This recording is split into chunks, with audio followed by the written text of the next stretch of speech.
I'm always thinking about something, and it's just like, I'm trying to listen. Yeah. I want to listen. I want to be present. It feels like, I don't know how, because I'm always doing 1,000 different things. So how can you be present? Here's some of the things I've done that have actually been working. This is not bullshit. Okay. I read this book, The Ruthless Elimination of Hurry by Mark Comer. He's a pastor. It's a great book about just like implementing strategies and techniques into your life to actually be present. This is probably a book I'll read once a year. Highly recommended. It's a quick read or a quick audio book.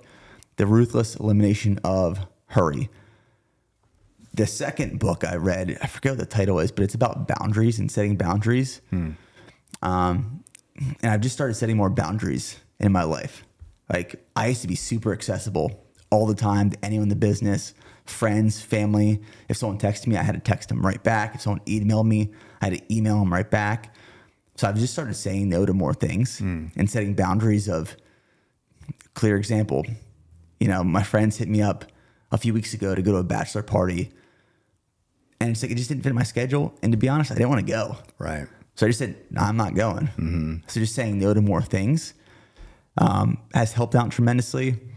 And then actually just setting some boundaries for yourself. Like, one of the things I've started doing, I fail sometimes, but on my phone, I turned off where I can't access certain apps before 8 a.m.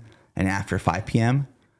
Now, you can also click on the app and say ignore, which I've done, but I'm trying to get better at, before I wake up, I'm going for my morning run, and I'm not on my phone before that. And I get back, I feed Charlie, and then I head off to the office. And then when I get home from the office at night, I'm spending time with family or making dinner. I'm actively present there, and I'm not checking my email and checking social and checking sales on our Shopify store. Those are like 3 things, those 2 books and those kind of setting boundaries and then setting those actual physical boundaries on my phone have actually helped out a little bit. But it's also just like this mindset shift of, I don't have to be accessible to everyone all the time.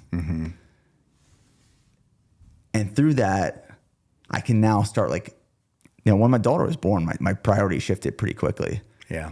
I thought I was going through a midlife crisis. And then I read this book called From Strength to Strength by Arthur Brooks. And it talks about how we think we're going through these things called crises or a midlife crisis, quarter life crisis. I thought I was going through a crisis. But we often mistake a crisis for a transition in life. And there's these small transitions that happen every 12 to 18 months in our life. You have a kid, you get a new job, you get fired, you retire, you get married, you get divorced, you move. There's all these things that happen. And what I realized when I thought I was having a quarter life crisis a few months ago, there were 2 massive transitions I experienced. 1, Charlie was born. 2, I stepped down from the CEO role, and I was trying to navigate my next objective in my professional career within the business. And those 2 big transitions felt like a crisis.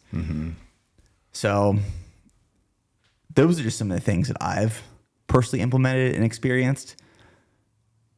And I found that they actually work. Yeah.